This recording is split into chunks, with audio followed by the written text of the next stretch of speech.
जी प्यारे बच्चों, आज हम शुरू करेंगे हमारी क्लास 12th का जो हमारा पेपर हुआ है। ठीक है, मैथ का क्लास 12th का, उसके ऑब्जेक्टिव क्वेश्चंस के बारे में बात करेंगे। इसके अंदर हम सेट ए के बारे में मेनली बात करेंगे। ठीक है, इसके कुछ क्वेश्चंस देखते हैं हमारे पास सेट ए के अंदर। ठीक है, उसमें सबसे पहले अगर आपने अभी तक मेरा YouTube channel Vijay Jakhal Bansal math को नहीं सब्सक्राइब किया है तो to subscribe my YouTube channel Vijay Jakhal Bansal math. पहला क्वेश्चन था, a relation is said to be equivalence relation if and only if it satisfy the property.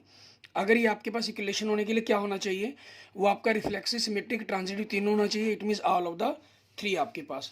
And next question देखेंगे, फंक्शन दिया गया आपको x² + 4। ठीक है, इसका हमें इन्वर्स निकालने के लिए कहा गया है। इन्वर्स में आपको करना क्या होगा, आप y = x² + 4 करते हैं तो y - 4 = x² हो जाएगा। x² आपके पास रूट बन जाएगा क्योंकि हमें फंक्शन ऑफ x की फॉर्म में ही लिखना है इसको। ठीक है, तो आपके पास ये क्या हो जाएगा, f' आपके पास ये इन्वर्स बना, मीन्स √x - 4 बन जाएगा।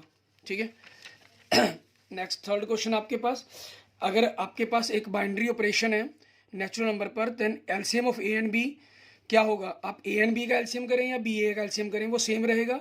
ऐसे ही ए बी का करके फिर सी का कर दें या बी सी का कर दें, ए का कर दें, मीन्स 3 नंबर का एलसीएम भी सेम रहेगा। इट मीन्स ये कॉम्यूटेटिव एंड एसोसिएटिव दोनों होगा। tan इनवर्स √3 आपके पास अब tan की जो रेंज होती है हमारे पास, ठीक है, वो -π/2 से लेकर π/2 तक होती है। तो इट मीन्स आपके पास जो ये वैल्यू बनती है tan इनवर्स √3 की, अगर हम बात करें, ठीक है, ये वैल्यू आपके पास किसकी बनती है, π/√3 π/3 की। और माइनस आपके पास कोस हो गया, कोस के लिए रेंज होती है 0 से पाई होती है क्लोज इंटरवल के अंदर, ये ओपन ब्रैकेट के अंदर। ठीक है, एक्सेप्ट 0 होता है इसके अंदर। अब 1/2 वैल्यू होती है वो π/3 की होती है। नेगेटिव हो गया तो -π/3 लगना था, लेकिन पाई 0 से पाई रेंज है तो ये पाई में से माइनस करें तो 2π/3 हो जाता है आपके पास। ठीक है, और आपके पास क्या हो जाएगा ये, ठीक है, नेगेटिव। एंड π/3 में से आपके पास 2π/3 आपका माइनस करना होगा हमें, और माइनस किया तो क्या बचेगा आपके पास, -π/3 आपके पास। ठीक है, ये आपके क्वेश्चन का आंसर बन जाएगा। नेक्स्ट 5वां क्वेश्चन देखेंगे हमारे पास। ठीक है, tan इनवर्स आपके पास 1/√x² - 1। ठीक है, आपके पास इसमें देखेंगे x की जगह अगर आप सेकेंड रखते तो sec² - 1 आपका उसका tan बनता, tan ऊपर आके कैंसिल होना मुश्किल था, तो ये कोसेक रखेंगे हम, हमारे पास x की जगह क्या होना चाहिए, कोसेक इनवर्स x होना चाहिए। तो ये आंसर बन जाएगा बी ऑप्शन आपके पास। ठीक है, एंड 6 में देखेंगे ए और बी दो मैट्रिक्स दिए गए हैं। ठीक है, ए का ऑर्डर आपके पास m × n दिया गया और बी का ऑर्डर भी आपके पास n × m दिया गया है। ये तब मल्टीप्लाई इक्वल होगी अगर आपके पास इसके number of column equal to number of row होगा, मीन्स n और m की वैल्यू आपस में इक्वल होगी। इट मीन्स आपका ऑप्शन सी बन जाएगा। एंड नेक्स्ट देखेंगे क्वेश्चंस, ए और बी दो इन्वर्टिबल मैट्रिक्स हैं, then which of the following is true. दोनों को जोड़कर इन्वर्स करो, उनका अलग अलग इन्वर्स कर दो, नहीं, डिफरेंस भी ऐसे नहीं होगा, मल्टीप्लाई उल्टे के बराबर होता है। इट मीन्स आपके पास ऑप्शन डी बन जाएगा। एंड नेक्स्ट क्वेश्चन में देखेंगे, ये दो मैट्रिक्स इक्वल दिए गए हैं तो मल्टीप्लाई कर दें, 2x² आपके पास -24 = 2 - 18। ठीक है, आप इसमें बहुत से क्वेश्चन देखेंगे जो पिछले पेपरों के अंदर आए थे। अगर आपने मेरे पिछली वीडियोस को देखा होगा तो आप इसमें से काफ़ी क्वेश्चंस को सॉल्व कर पाए होंगे। सॉरी 20 आना है यहाँ पर, ये -18 हो गया, ये -24 इधर आके प्लस का हो जाएगा। ठीक है, 6 हो गया तो 2 से कट के ये 3 हो जाएगा आपके पास। सो x की वैल्यू क्या बन जाएगी, +-√3 आपके पास। ठीक है, एंड नेक्स्ट आपके पास ये फंक्शन आपको कंटिन्यू फॉर्म में दिया गया, तो इसकी लेफ्ट हैंड डेरिवेटिव वैल्यू निकालते हैं। मीन्स x की जगह 3 पुट किया तो 3 के +1 हो गया, राइट साइड में पुट किया तो 9 - 5 4, मीन्स आपके पास 4 हो जाएगा, और 1 माइनस करेंगे तो 3, तो k की वैल्यू क्या बन जाएगी आपकी, 1 बन जाएगी। ये आपके क्वेश्चंस का आंसर बन जाएगा। अगर आपके पास काफ़ी इजी पेपर था ये, ठीक है, अगर आपने अच्छी तरह से इसको थोड़ा सा पढ़ा होगा तो बड़े ही आसानी से आप इसमें, ठीक है, मेरी सभी वीडियोस को देखा होगा तो 100% आप इसके अंदर पेपर के अंदर, ठीक है, 40 में से 40 नंबर ही आपके तक लेके जा सकते हैं। जो एक दो की गलती भी हो सकती है आपकी, ठीक है, कई बार जल्दबाजी में मैं भी सॉल्व करते हुए गलती कर सकता हूँ। ठीक है, तो लेकिन फिर भी आपके पास 35 37 38 35 से ऊपर नंबर इसमें बनने चाहिए। ई की पावर का डिफरेंशिएट ई की पावर ही रहेगा आपके पास, सभी में ऐसा। फिर आगे ऊपर चेन रूल चलेगा तो 2 पावर आगे आ जाएगी 2 3x5 हो जाएगा, और फिर आगे चेन रूल चलेगा तो 3x5 + 5 के कारण 3 × 2 6। इट मीन्स ऑप्शन बी बन जाएगा आपके क्वेश्चन का आंसर। ठीक है, एंड नेक्स्ट आपके पास y = 4x दिया गया। ठीक है, इस पॉइंट पर आपकी स्लोप पूछी गई, मतलब इसका डिफरेंशिएट कर देंगे हम इसका। ठीक है। डिफरेंशिएट किया तो 2y, y डैश मतलब डिफरेंशिएट इसका 4a, तो y डैश क्या हो जाएगा बाई 2y, ठीक है। 2 कैंसिल हो गया तो 2a अपॉन y की वैल्यू क्या दी है इन्होंने, y आपके पास पिछली वैल्यू होगी, ठीक है, ये x की है y की वैल्यू, तो 2at, 2a से 2 कैंसिल 1/t आपके पास। इट मीन्स ऑप्शन बी आपके क्वेश्चन का आंसर बन जाएगा। नेक्स्ट इंटीग्रेशन करना है आपको। हम इसमें हम क्या करेंगे, एक्स स्क्वायर को t मान लेंगे, ठीक है, तो 2x dx equal to dt हो गया। इट मीन्स ये t dt बन गया और ये साइन t, तो साइन t का आपके पास जो इंटीग्रेशन होता है, ठीक है, वो क्या होता है माइनस कोस t, और t की वैल्यू पुट कर दी तो minus cos X square plus C आपके पास आंसर बन जाएगा। नेक्स्ट आपके पास इंटीग्रेशन करना है, 1 प्लस एक्स स्क्वायर का इंटीग्रेशन क्या हो जाएगा tan इनवर्स x आपके पास, और अपर और लोअर वैल्यू पुट करेंगे, 1 पर आपके पास π/4, 0 पर 0, डिफरेंस π/4 आपका आंसर बन जाएगा, ठीक है। एंड नेक्स्ट क्वेश्चन देखेंगे 14 क्वेश्चन आपके पास। Area bounded by the curve X square is equal to Y and the form X is equal to 0 to 1 आपके पास, मीन्स एक्स की जगह 0 to 1 लेना आपने, तो इसका एरिया निकालना है हमें y is equal to x square की फॉर्म के अंदर, x square d x 0 to, तो एक्स क्यू बाई 3 बनना है इसने, ठीक है, और वैल्यू पुट करेंगे 0 to 1, अपर वैल्यू पुट की माइनस लोअर वैल्यू, तो आपके पास डिफरेंस क्या हो जाएगा 1/3 हो जाएगा।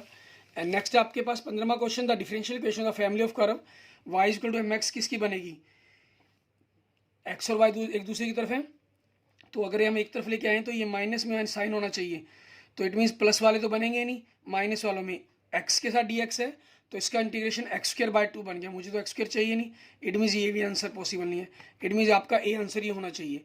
अब चेक भी करना चाहें तो d y upon y d x upon x is equal to 0 हो गया, इसका इंटीग्रेशन log y बन जाएगा, इसका इंटीग्रेशन आपके पास log x बन जाएगा, 0 का कॉन्स्टेंट के लिए log c, log आपके पास ये y upon x is equal to C आ जाएगी वैल्यू, तो y is equal to C X कह लीजिए या m कह लीजिए, वो आपका आंसर इक्वेशन बन जाएगी। एंड नेक्स्ट आपके पास क्वेश्चन नंबर 16, ई और एफ दो इंडिपेंडेंट इवेंट है, which of the following is not true, E condition F E के बराबर होगा true, E condition F F P intersection के इक्वल होगा true, probability of E condition F probability of F के equal होगा wrong, ये गलत है आपके पास, ये प्रोबेबिलिटी ऑफ ई के इक्वल होता है इंडिपेंडेंट होने पर, उनकी मल्टीप्लाई के इक्वल होता है आपका इंटरसेक्शन, ये भी ट्रू है, ठीक है। तो क्वेश्चन का आंसर क्या बन जाएगा, क्योंकि नॉट ट्रू देखना था आपको, इट मीन्स क्वेश्चन का आंसर सी हो जाएगा आपके पास, ठीक है।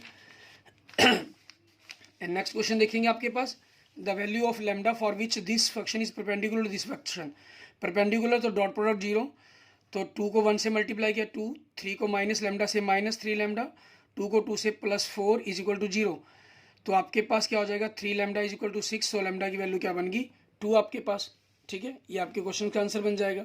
एंड नेक्स्ट आपके पास देखेंगे, if A line makes an angle 60 degree with positive x axis, 30 degree with y axis, then the angle made by the line with z axis आपके पास बताना है आपको, ठीक है। लाइन 60 डिग्री आपके पास, तो cos square 60 plus cos square 30 plus cos square gamma आपके पास is equal to 1 होगा, कोस 60 की वैल्यू 1/2 होती है, तो उसका स्क्वायर 1/4 हो जाएगा, और कोस 30 की वैल्यू √3/2 होती है, ठीक है, तो आपका उसके पास स्क्वायर क्या हो जाएगा 3/4 बन जाएगा आपके पास, ठीक है। इन दोनों को हमने जोड़ लेना है, तो आपके पास देखिए इनमें क्या बन जाएगा, इनकी वैल्यू 1 बन गई, दूसरी तरफ 1 है, 1 से 1 cancel, means cos square gamma आपके पास एक प्रकार से लगाएं 0 आ गया, और कोस के अंदर वैल्यू 0 कितने पर होती है 90 डिग्री के ऊपर होती है, तो इसका आंसर क्या बन जाएगा आपके पास 90 डिग्री, ठीक है। एंड नेक्स्ट देखेंगे हमारे पास अगला क्वेश्चन, क्वेश्चन नंबर 19 आपका डिफरेंशिएट करना है, y का डिफरेंशिएट किया -4/t², फिर dx का किया, x का किया तो dx/dt आपका 4 आ जाएगा, 4 से 4 कैंसिल, -1/t², आपका ऑप्शन सी बन जाएगा आंसर में। And next tan square x का इंटीग्रेशन करना है, tan स्क्वायर का डायरेक्ट हम कर नहीं सकते, तो सेकेंड स्क्वायर -1 कर देंगे, सेकेंड स्क्वायर का इंटीग्रेशन tan x हो जाएगा, और 1 का -x, इट मीन्स आपका बी ऑप्शन बी बन जाएगा आपके क्वेश्चन का आंसर, क्लियर। इसके बाद देखेंगे हमारे पास हमारा नेक्स्ट क्वेश्चन, क्वेश्चन नंबर 21 हमारा देखेंगे आपके पास, क्वेश्चन नंबर 21 आपका, ठीक है। इसमें आपसे क्या पूछ रहे हैं, डिग्री पूछ रहे हैं, ऑर्डर क्या होता है आपका हाईएस्ट डिफरेंशिएट, ठीक है, डिग्री आपकी उसकी पावर आपके पास, ठीक है, तो वो क्या हो जाएगी हाईएस्ट डिफरेंशिएट आपके पास सेकंड है, उसकी पावर कितनी है 3, तो डिग्री कितनी होगी आपकी 3 होगी, ठीक है। ये क्वेश्चन नंबर 21 हो गया आपके पास। और अभी तक अगर आपने मेरा यूट्यूब चैनल विजय जाखड़ बंसल मैथ को नहीं सब्सक्राइब किया है तो उसे जल्दी सब्सक्राइब करें, ठीक है। एंड नेक्स्ट लिखेंगे क्वेश्चन आपके पास, इसके अंदर आपको रिलेशन दे रहा है 1 2 3, 1 2 एंड 2 1 दे रहा है। तो उसमें पूछा है कि आपके पास ये क्या होगा, रिफ्लेक्सिव के लिए 1 1 होना चाहिए था, वो नहीं है इसके अंदर। सिमेट्री के लिए अगर आपको 1 2 पेयर दिया गया तो उसका अल्टर 2 1 जरूर होना चाहिए था, वो है इसके अंदर, इट मीन ये सिमेट्रिक बन जाएगा। और ट्रांजिटिव के लिए आपके पास क्या होता है कि अगर 1 2 दिया गया, 2 3 2 के साथ कोई डिफरेंट एलिमेंट को होना चाहिए था आपके पास, या मान लीजिए 2 1 भी मान लेते हैं अगर हम, ठीक है, तो इसके अकॉर्डिंग आपका 1 1 भी होना चाहिए, लाई करना चाहिए। तो यहाँ तो आपके पास ये बन ही नहीं रहा आपका, सो ये ट्रांजिटिव नहीं होगा। तो इसलिए इस क्वेश्चन का आंसर क्या बन जाएगा आपका, सिमेट्रिक बन जाएगा। एंड नेक्स्ट देखेंगे क्वेश्चन नंबर आपके पास tan इनवर्स -1 का वैल्यू आपके पास, principal value of tan inverse -1। tan की वैल्यू जैसे हमने पहले ही बात कर चुके हैं, इसकी जो रेंज है वो -π/2 से लेकर π/2 तक होती है ओपन इंटरवल के अंदर, ठीक है। 1 की वैल्यू π/4 होती है आपकी, तो नेगेटिव है तो ये क्या हो जाएगी, -π/4 बन जाएगी। एंड साइन इनवर्स आपके पास -π से लेकर π/2 तक होता है, लेकिन क्लोज इंटरवल के अंदर, तो आपका ऑप्शन बी बन जाएगा आपके क्वेश्चन का आंसर। एंड नेक्स्ट देखेंगे, आपके पास एक रिलेशन दिया गया, मैट्रिक्स दिया गया सॉरी, उसको उसके ट्रांसपोज से मल्टीप्लाई करना है। तो फर्स्ट रो को फर्स्ट कॉलम से, फर्स्ट कॉलम आपका यही बन जाएगा क्योंकि ट्रांसपोज के अंदर, तो कोस को कोस से गुना किया कोस स्क्वायर, ठीक है, माइनस साइन अल्फा को माइनस साइन अल्फा से किया तो साइन स्क्वायर अल्फा, तो वो क्या बन जाएगा आपका, पहला एलिमेंट 1 बन जाएगा। दूसरे एलिमेंट के फर्स्ट रो को सेकंड कॉलम से, सेकंड कॉलम आपके पास ये बनेगा आपका, ठीक है। तो कोस को साइन से किया हमने, कोस sine alpha and minus sine alpha cos alpha, वो तो आपके पास कट जाएंगे तो जीरो आ जाएगा।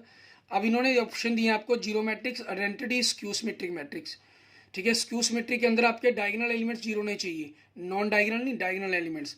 तो ये स्क्यू सिमेट्रिक भी नहीं है, जीरो भी नहीं है, क्योंकि 1 आ गया, इट मीन्स ये क्या हो जाएगा आपका, आइडेंटिटी मैट्रिक्स बन जाएगा आपके पास, ठीक है।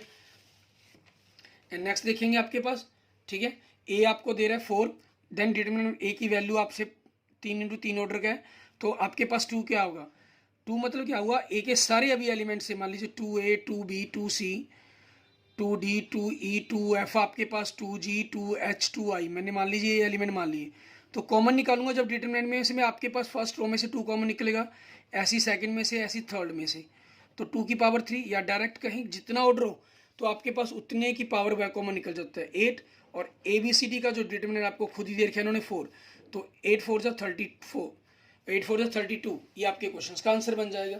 क्लियर। एंड नेक्स्ट देखेंगे आपके पास क्वेश्चन, आपको फंक्शन दे रहा है ये एक्स, आपके पास कह रहा है कि रेडियन के अंदर है, ठीक है। देन कंटिन्यूटी के लिए आपके पास बताएं कि फंक्शंस क्या होगा, आपके पास कुछ नहीं, फंक्शन कंटिन्यू है तो मैंने 2 से मल्टीप्लाई, 2 से डिवाइड कर लिया, ठीक है। और आपके पास क्योंकि x टेंस टू 0 है, ठीक है, x टेंस टू 0 हो गया तो 2x टेंस टू 0 हो जाएगा, ऑब्वियसली ये क्या बन जाएगा आपका 1 बन जाएगा। रेडियन में कुछ भी हो, हमें कोई मतलब नहीं है इस चीज़ से, तो आपकी वैल्यू क्या होगी 2, और इक्वल 0 पर क्या है 2, क्योंकि फंक्शन कंटिन्यूस है, तो k की वैल्यू क्या बन जाएगी आपके पास 2, आपका आंसर बन जाएगा। एंड नेक्स्ट देखेंगे हमारे पास क्वेश्चन, ये आपको शॉर्ट ट्रिक्स के अंदर फॉर्मूला करवाया हुआ है, e की पावर के अंदर फंक्शन और साथ में उसका डिफरेंशिएट दिया गया हो, तो साइन एक्स का डिफरेंशिएट कोस एक्स होता है, तो इसका सीधा आंसर क्या होता है, e की पावर साथ में उसका फंक्शन, आपका फंक्शन क्या आपका साइन एक्स, ये आंसर हो जाएगा। नेक्स्ट, एक सिक्के को कॉइन को 8 बार उछाला गया तो n कितना हो गया 8, उसकी probability getting exactly 6 head, r कितना हो गया 6, हेड और टेल की प्रोबेबिलिटी 1/2 होगी। सक्सेस फेलियर की आपके पास जब दोनों सेम हो तो फॉर्मूला क्या बन जाता है NCR, ठीक है, जो भी वैल्यू आपके पास हो उसकी पावर n, आपके पास n आपका 8 है तो 8 × 7 × 6 फैक्टोरियल, क्योंकि r कितना है 6 फैक्टोरियल, और बटा में उनका डिफरेंस 8 - 6 2 फैक्टोरियल, और ये 1/2 की पावर 8, ये आपके पास कट गया, ठीक है। और 8 2 की पावर 3 होता है एक प्रकार से, कट गया तो 2 की पावर 5 हो जाएगा, 32 32 दूनी 64, और ऊपर कितना बचा आपके पास 7, तो 7/64 आपके पास क्वेश्चन का आंसर बन जाएगा। आपने सॉल्व करने की कोई जरूरत नहीं, आप डायरेक्ट इसका आंसर भी मेंशन कर सकते हैं, ठीक है। और आपको मैं पहले 40 के 40 क्वेश्चन सॉल्व करके दिखा रहा हूँ ए सेक्शन टेस्ट के, फिर ऐसे ही आपको BCD, ठीक है, अलग अलग आपको मिलते रहेंगे। सुबह तक मैं चारों ही वीडियोस को अपलोड कर दूंगा उनको सॉल्व करके, ठीक है। और इसके बाद आपको मैं बड़े क्वेश्चन भी दिखाऊंगा आपको, ठीक है, इंपॉर्टेंट के तौर पर जो आपके पास रहे हैं। a = b - 2, मतलब a + 2 = b, ठीक है आपके पास, लेकिन जो b है वो 6 से बड़ा होना चाहिए, तो ये तो आंसर ही नहीं हो सकता, ये हो सकता है लेकिन डिफरेंस 2 नहीं है, ये भी आंसर। 6 में 2 जोड़कर 8 ये बन रहा है, 8 में 2 जोड़कर 10 बनता है, तो ये आंसर नहीं हो सकता। इट मीन्स आंसर C आपके पास क्वेश्चन का आंसर बन जाएगा आपके। साइन की रेंज -π/2 से लेकर π/2 तक होती है, जैसे हम पहले बात कर चुके हैं, ठीक है। और आपके पास π1/2 वैल्यू किसकी होती है, π/4 एंगल पर, ठीक है। अर्जुवेंट ए का फॉर्मूला क्या होता है आपके पास, डिटर्मिनेंट ए की पावर n-1, n मतलब जो उसका ऑर्डर होगा, ऑर्डर 3 है यहाँ पर, तो 3 की पावर 2 डिटर्मिनेंट ए की पावर 2 मीन्स 5 की पावर 2 25 आपके क्वेश्चन का आंसर बन जाएगा, ठीक है।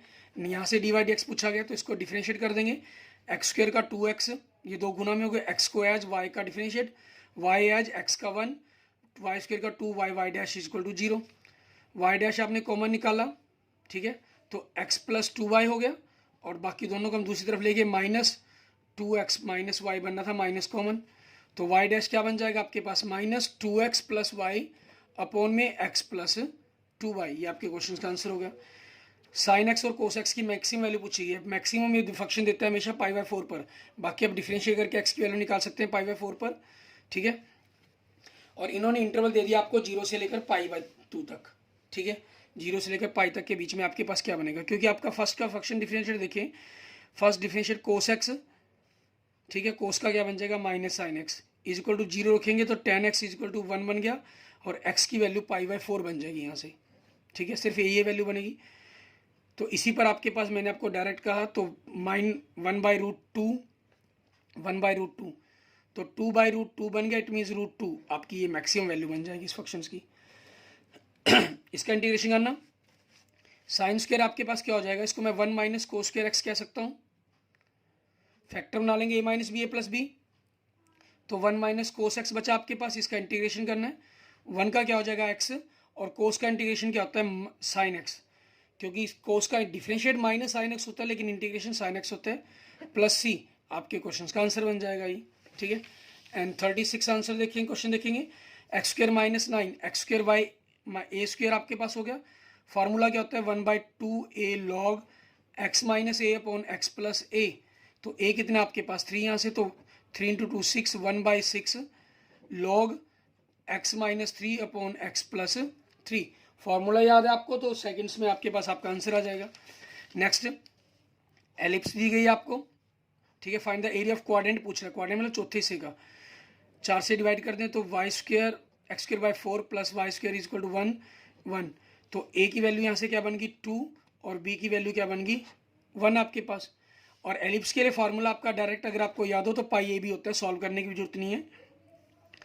पुट किया आपने 2π, इसका क्वाड्रेंट पूछा गया तो चौथा हिस्सा कर देंगे π/2, ये आपके क्वेश्चन का आंसर बनेगा इसका, ठीक है ना। क्वाड्रेंट मीन्स ये पूरी एलिप्स का फार्मूला है πa/4, और /4 लगा देंगे तो क्वाड्रेंट का बन जाएगा। नेक्स्ट आपके पास a और b 2 इंडिपेंडेंट इवेंट्स हैं, उनके इंडिपेंडेंट हैं, तो यूनियन पूछा गया है, तो probability of a + probability of b minus probability of intersection, intersection क्योंकि इंडिपेंडेंट है तो दोनों की मल्टीप्लाई, आपने इनका एलसीएम लिया 8, तो 2 + 4 - 1 मीन्स 5/8 आपके क्वेश्चन का आंसर बन जाएगा। एंड नेक्स्ट क्वेश्चन देखेंगे आपके पास 39, दोनों की क्रॉस प्रोडक्ट पूछी गई है, तो IJK 2 1 3 फर्स्ट के कोफिशिएंट्स 3 5 - 2, तो आपके पास I के साथ देखेंगे -2 -15, तो -17 हो गया, -j जो फार्मूले में लगना है, -4 -9 -13 हो गया, +13 हो गया, ठीक है, प्लस k आपके पास 10 - 3 7 k आपके पास, ठीक है, ये आपके क्वेश्चन का आंसर बन जाएगा। इसके बाद लास्ट क्वेश्चन देखते हैं हम, और लास्ट क्वेश्चन के बाद आपको मैं ए सेट के जो बड़े क्वेश्चन हैं उनके कुछ रिगार्डिंग क्लू और बाकी आपको क्वेश्चन एक बार शो करवा देता हूँ, इन फ्यूचर के लिए इंपॉर्टेंट क्वेश्चनों की तरह हो जाएंगे। ए वेक्टर का डिटरमिनेंट बी का, और दोनों क्रॉस प्रोडक्ट यूनिट वेक्टर है, यूनिट मतलब उनका जो मैग्नीट्यूड है वो क्या होगा 1 होगा, ए का मैग्नीट्यूड दे रहा है हमें, बी का मैग्नीट्यूड दे रहा है, ठीक है। आपके पास इसको काट दें तो 1/√3 हो जाएगा, पलट देंगे तो √3/√2 आपके पास वैल्यू बन जाएगी, ठीक है। आप देख सकते हैं, क्योंकि मैं इसमें कर कह रहा हूँ ऐसा, हमें एंगल पूछा गया है, क्रॉस प्रोडक्ट के लिए फार्मूला क्या होता है साइन थीटा, ए और बी वेक्टर का cross product upon magnitude upon में ए और बी वेक्टर के मैग्नीट्यूड का मल्टीप्लाई, ये 1 आ गया आपके पास इसका मैग्नीट्यूड, क्योंकि यूनिट वेक्टर है तो मैग्नीट्यूड 1 होगा। ए वेक्टर की वैल्यू √3, बी वेक्टर की वैल्यू आपके पास √2/3 आपके पास, ठीक है। √3 को हम 3 से यहाँ काट दें तो √3 बन गया, √3 पलट के √3/2 आपके पास आ गया। तो एंगल क्या हो गया आपके पास, साइन इनवर्स √3/2। ये आपके क्वेश्चन का आंसर बन जाएगा। ठीक है, इस तरीके से आपने ये ऑब्जेक्टिव क्वेश्चन उनको कंप्लीट कर लेना है। आगे हम इसके अंदर ए सेट के अंदर ही हमारे पास हमारे जो बड़े क्वेश्चंस हैं, ठीक है, उन पर हम बात करेंगे कि हमें सब्जेक्टिव वाले पेपर को कैसे करना था इसके अंदर से, ए सेट से। ठीक है,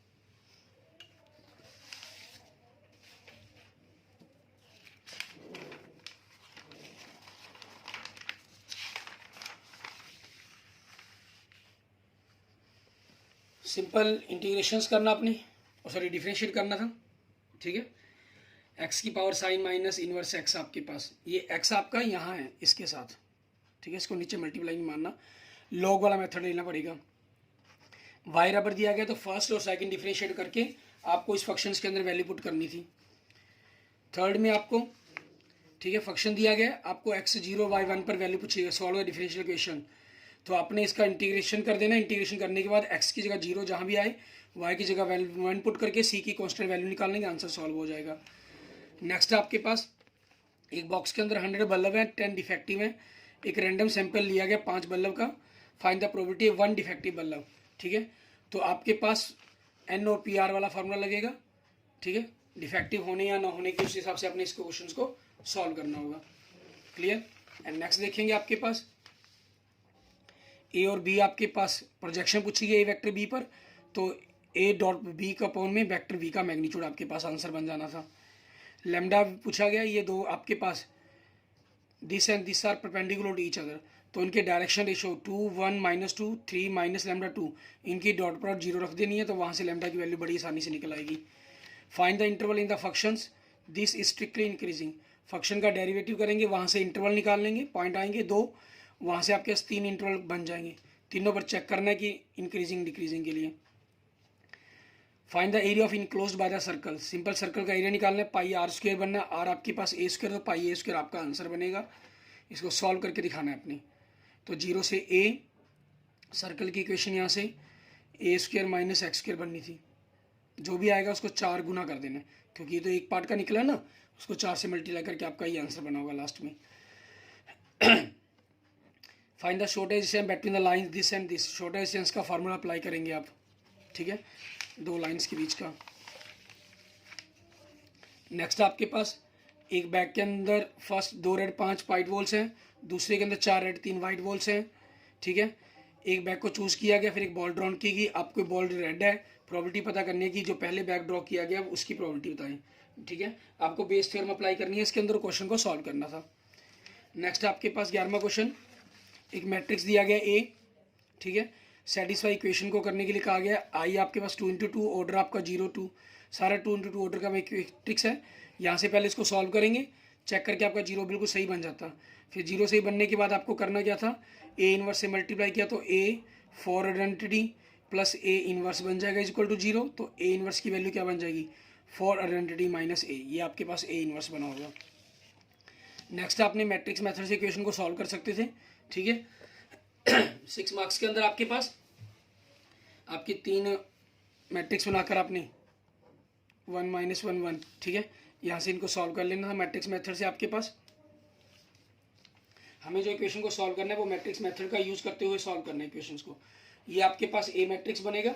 ठीक है, और मैट्रिक्स मेथड के अंदर आपके पास क्या करते थे, हम अर्जेंट ए की वैल्यू निकालते थे। ठीक है, अर्जेंट ए निकालते हैं अपॉन में डिटर्मिनेंट ए, ये आपके पास ए इनवर्स निकल जाता है। ठीक है, ये ए मैट्रिक्स बना था 1 -1 1 2 1 -3 1 1 एंड आपके पास 1। ठीक है, सॉरी ये तो ए इनवर्स निकला, मुझे तो इक्वेशन को सॉल्व भी तो करना है ना, हमारे पास दूसरा साथ में एक मैट्रिक्स एलिमेंट भी दे रहा है। यहाँ से आपके पास अभी तक ए इनवर्स आएगा, तो एक्स आपके पास, क्योंकि ये ए एक्स इक्वल टू बी बनेगा, तो एक्स क्या हो जाएगा आपके पास, ठीक है, ए इनवर्स बी, तो ए इनवर्स आपके पास, बी आपके पास ये बनेगा आपका मैट्रिक्स। ठीक है, इसको सॉल्व करना है आपने। और लास्ट क्वेश्चन आपके पास एलपीपी का क्वेश्चन था। ठीक है, इसको ग्राफ पर आपने ड्रॉ किया होगा बड़ी आसानी से। पहले इसके पॉइंट्स निकालने होंगे, एक्स के 0 पुट किया तो वाई 5 बना होगा, वाई की जगह पुट करके एक्स 10 बना होगा। फिर दूसरी इक्वेशन के निकाले होंगे पॉइंट्स आपने, x 0 पुट किया तो y 15 बना होगा, y 0 पुट किया तो x आपका 5 बना होगा। ठीक है, यहाँ से आपके पास पॉइंट्स बनी, इक्वेशन सॉल्व करनी थी, या इसके ऑप्शन में आपको दूसरी इक्वेशन दी गई है, यहाँ से इसको सॉल्व कर सकते थे आप। ठीक है, okay, thank you friends, thank you students. अगर आपको वीडियो अच्छी लगी तो इसको लाइक करें, अपने दोस्तों मित्रों के साथ जरूर शेयर करें। इसके बाद आपको मैं B, C और D चारों कोड की वीडियोस बनाकर आपके साथ शेयर कर दी जाएंगी। फिलहाल अभी मैंने A सेट के बारे में बनाकर आपको वीडियो बता दिया है। ठीक है, और जितने भी आपके इसके अंदर मार्क्स बने उतने के मार्क्स के बारे में जरूर बताएं कि आपके इस 40 में से कितने नंबर बन रहे हैं। ठीक है, अगर आप 80 में से बता पाएंगे तो बहुत अच्छी बात है। Okay, thank you friends, thank you students.